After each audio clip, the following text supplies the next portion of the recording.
The following morning, he noticed I left quietly. Now he began to be scared because he felt this is not the usual, perhaps this is not the usual ladies he knows.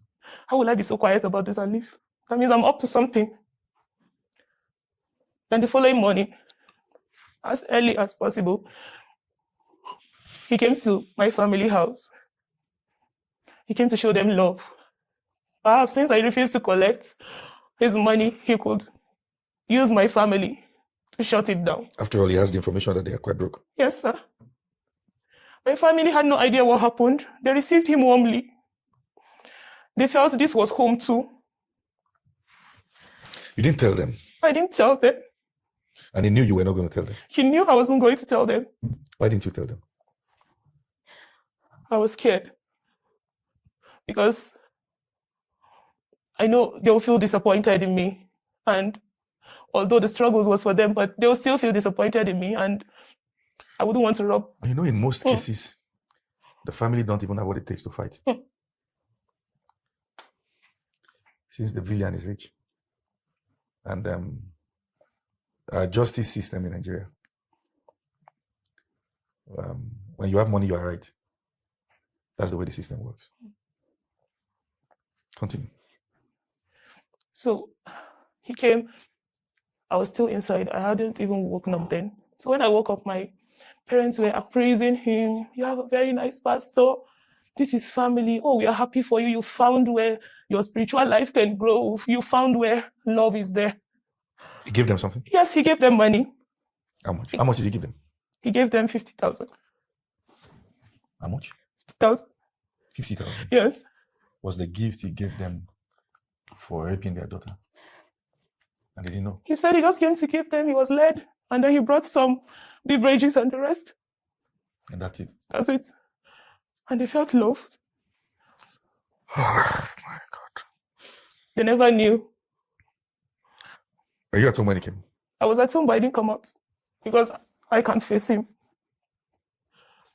When you saw the money, what happened? Yes, I told my parents, no, we can't accept this. And they were asking me why. And I was like, nothing. We can't accept this. And I told them, I said, for the beverages, maybe they can take it if they want to. But for the money, no, we can't accept this. And I collected it back. They kept stressing, we need it for this, we need it for this. No, we can't. Still, you didn't tell them? Still, I didn't tell them.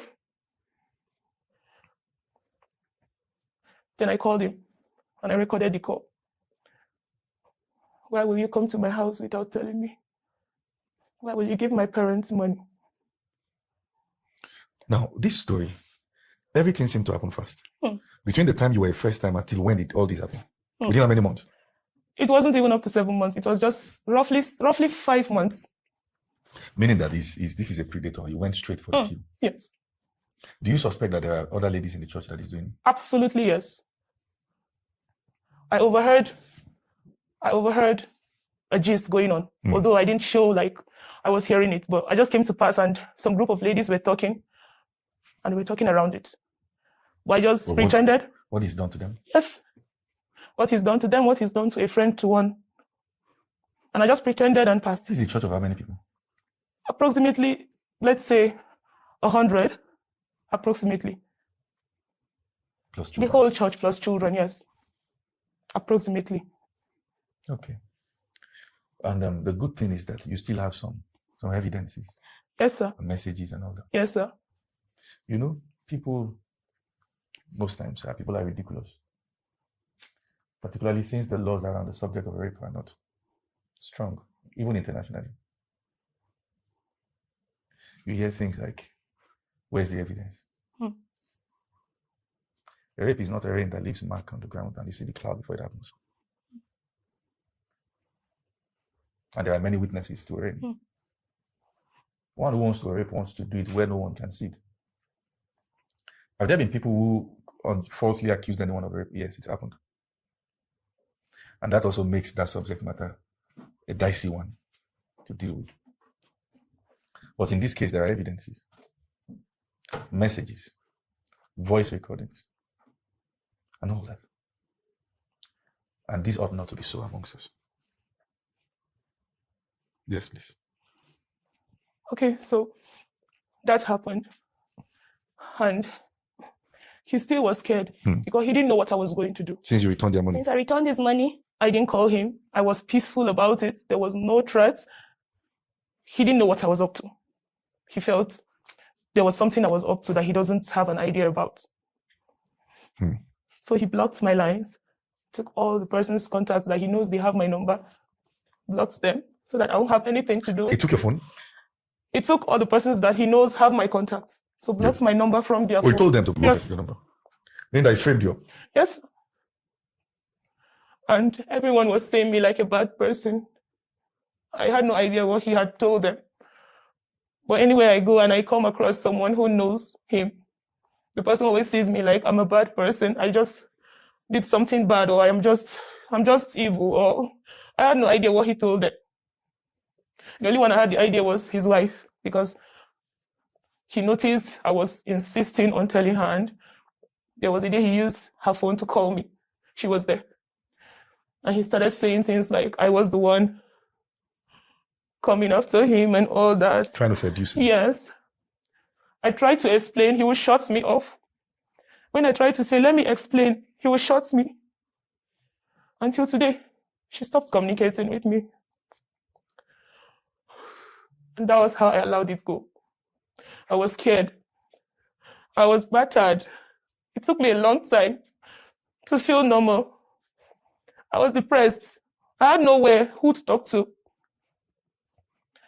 Then apostolic meeting came. So I went. I just found, okay, this is home.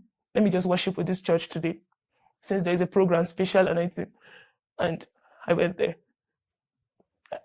And I felt, okay, let me just release myself. I don't know how God wants to do with me here, but let me just release myself. I won't get close to anyone. When we came to your location for apostolic meeting? For apostolic meeting. I told myself I won't come close to anyone, but let me just release myself and just serve, join a department, and let me be active. So I committed myself, forgetting the past, leaving it behind me. Let me just focus on what God wants to do with me at that time. Now that was where I started to have peace. The first time I had peace was when I came in contact with you, Apostle, when you came earlier before the meeting. Yeah. And from far, you were like, I know you somewhere. So I came, I greeted you, and you held my hands. You just greeted me, you held my hands, but I felt peace. I was like, yes, I think I feel better than the way I felt when I was coming. So since then, and then you were like, how are you? The way you were so like, I said, I'm fine, I'm okay, and that. And you asked me, which department am I functioning? I told you. Then you told me, okay, write my contact, reach out to me. I said, oh, thank you so much, sir, thank you. And you told me not to give anyone because you don't give your contacts, just like that. And I was like, oh, thank you, sir, thank you so much for the privilege. And I left. I felt peace. Even if I won't call, even if I won't send a message, but I felt peace. There was just something that lifted me. And throughout, I was active during the program. Nobody knew, nobody had an evidence, of what was going on with me. That's how I joined the body. And after apostolic meeting, I said, no, this is home. I think this is where I'm supposed to be. This is where I'm supposed to be because I've found where my mind is at peace. And it's been a year now? Yes, sir. And how has it been? Oh, this 1 year has been the most faithful year of my life, ever since I was born. Because this year is the year that I just dedicated my life to God and to serve Him without having to give the devil a chance. This is the year that I can tell anywhere that I've been faithful to myself and to God. When it comes to a temptation. You know, one of our burdens in Light Nation Church, and this is not a way to make a hero out of ourselves, or to make a hero out of ourselves. One very serious burden we have is that the church will be a safe haven again. That people who are bruised and broken will come and find a safe place. You know, maybe this will help if, say, minister watching this and you are not getting into ministry because you feel there are many pastors. There are wolves in sheep clothing. There are those around the harvest to eat the harvest. There are those around the harvest to destroy the harvest. Jesus, in his estimation of events, said there are few laborers in Luke chapter number 10. I think when it comes to church hurt, of which I'm releasing a book about it this year. I'm releasing 8 books more this year. There are 2 aspects to it. The pulpit to the pew to the pulpit. But there is the pew and the pew. That's the people hurting themselves. But this is pulpit to the pew affliction right now. Does this man still call you? He doesn't call me again. He's blocked you? Yes, he's blocked me. I can't even call. You sometimes feel you still want an explanation from him? Sometimes I feel I just want to... I feel hot. Like, sometimes I feel I wish I can do something bad that nobody will have a trace. To him? Yes, I feel, let me just end it. Have you heard any of my teachings on trauma? Yes, sir. I've made that my food. You taught a series, 5, if I'm not mistaken, church hurt and trauma. Yes. I've made that my food because I was traumatized. I was hot. I had sleepless nights. I had times the devil will give me things in my head. I have times I went out in the night just walking on the streets. I don't know who is who. I made it my food. I made it my ringtone at home just for me to calm down. It's so devastating. After that event, you had another event again? Yes, I had another event. Of someone who is a family member? Yes. Who took advantage of you? He was close to my family. How did that happen? Okay.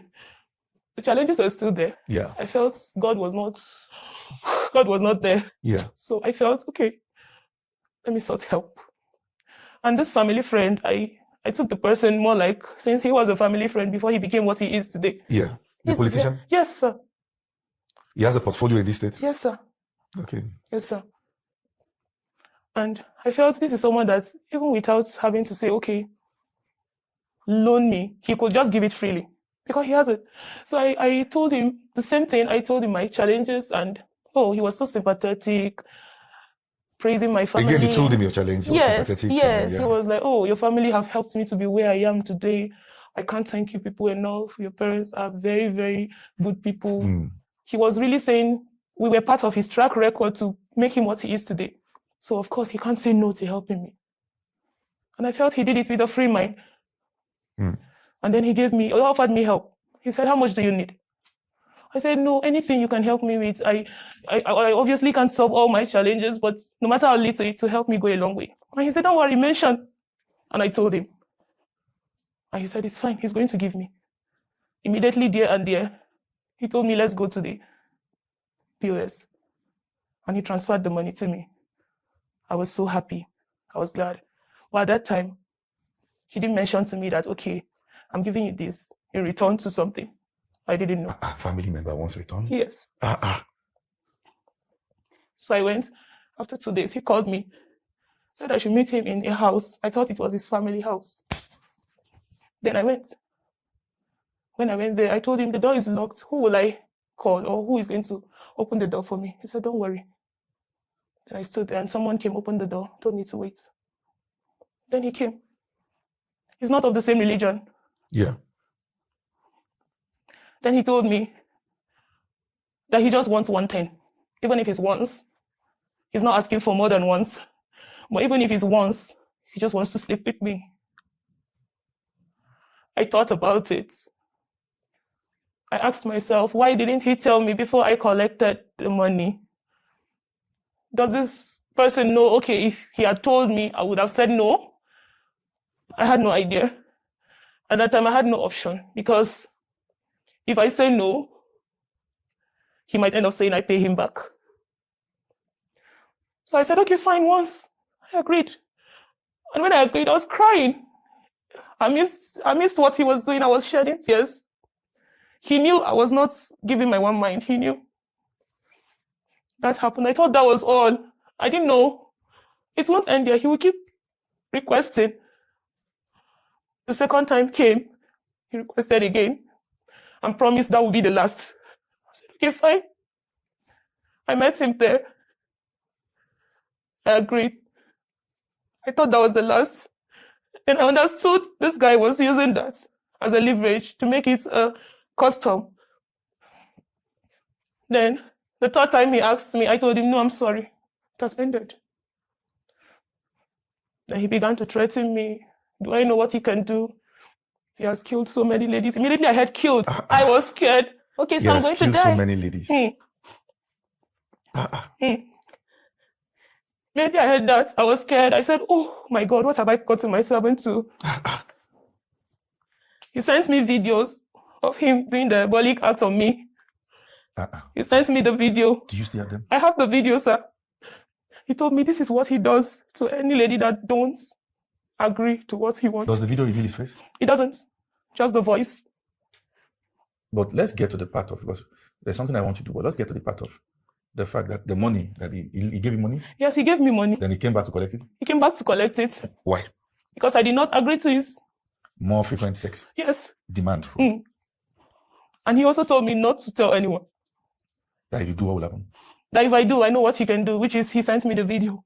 It's either he'll make me to be bleeding for 30 days, or I'll be scratching my body. He'll make it in a way that I won't be able to sit. He has done it for others and it has worked. Now, I connected myself to Sphere of Light Church. I told God, I can't be a member of this church and this will happen to me. God, please, please, even if this is the last you'll do for me, and take me, I will be happy. At least my testimony will speak. The man got you arrested? He got me arrested. How many days? 3 days. You were locked up? I was locked up. On what basis? On the basis of having his money. I have not paid him back his money. His money is 2.5 million. How much is left right now? Total money was 3.5. I've paid him 1 million already. So you're still in the process? I'm still in the process of paying him. So meaning that this particular case is not over yet? It's not over yet. I'm still on that threat. Anytime he sees me go out, he will call me on phone. Okay, I've seen you dressing well. You want to go out? Yeah. How does he see you? He has spies around. I don't know how he sees me.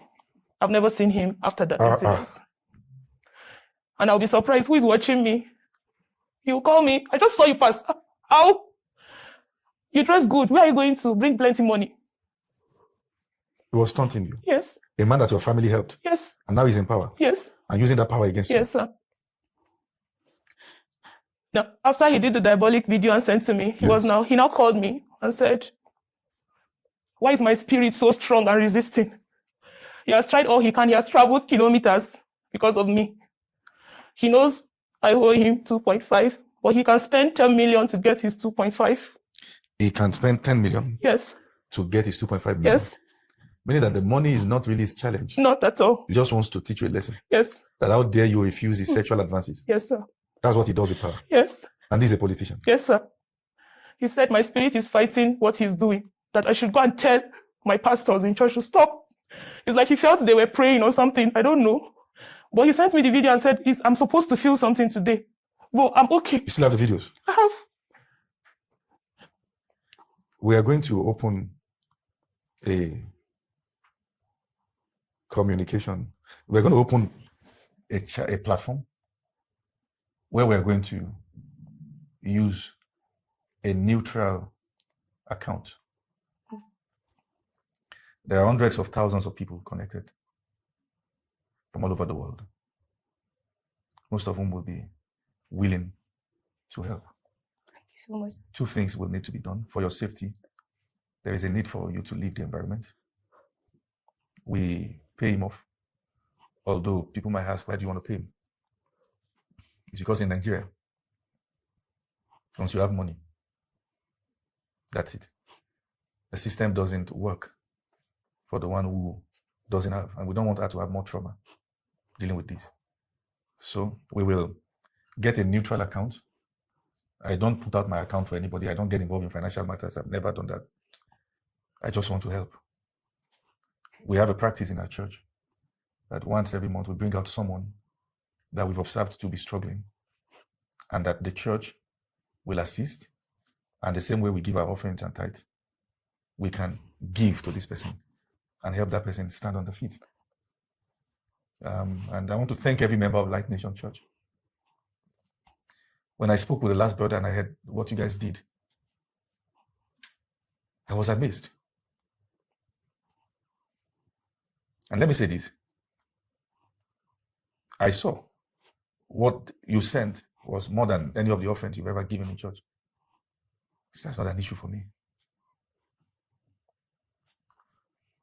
If we claim to love God that we can't see, and we can't love our brothers that we can't see, then something is wrong with our practice.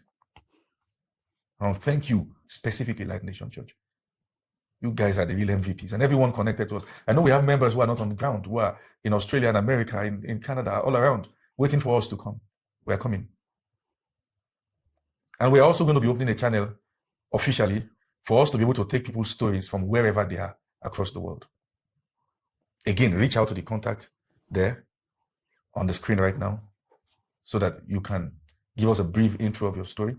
We can assess it and know if it's one we want to bring based on many yardsticks we want to bring on our platform. I will not want our story to continue from here because going forward from here, it will be traceable. But we are going to do what we can as a people. And I want to encourage you. We will get an account that is 100% neutral. I'm not involved. I've never been involved. Where she herself can see everything coming in. We don't want to put us or any of our family members so that she's not traced. And when we put people's accounts online here, they've never asked for money. This lady is never asking for money. But if there's something we can do as a people, we have to do it. And I personally will be giving to this cause. So we will want the story to shut down for now. And let's get you out of this first. Thank you so much, host. And then we will commence therapy for you for recovery. And then also, of course, growing by the word of God. Thank you so much for Thank you being so much, Apostle. my guest on this show today. My traveling down here to hear your story is worth it 1 billion times over. May God bless you. Thank you so much. And may God bless all our viewers online. I want to thank you for connecting with this story from beginning till the end. Like, share, subscribe. Let's hear your thoughts. And if you found yourself in places where there are abuse in the name of being the house of God, you've got to get out of there now. I've taught series on this. And I have a book coming on this also this year. I want you to watch out for this. I feel devastated right now hearing these stories. We've seen things. But my encouragement will be that, yes, although there are wolves in sheep clothing, I beg you, you can change denominations. But please don't give up on church. This is still the church doing this. Don't say, don't give up on church. It might be difficult to trust. It might be difficult to believe. It might be difficult to heal. But please, my prayer is that you will find the right place. One of the reasons why people are scared of putting out stories like this is that it will discourage people about the church. But until the church starts telling our stories in sincerity and truth, the world will hijack it. I know what I'm doing is risky, but I don't mind.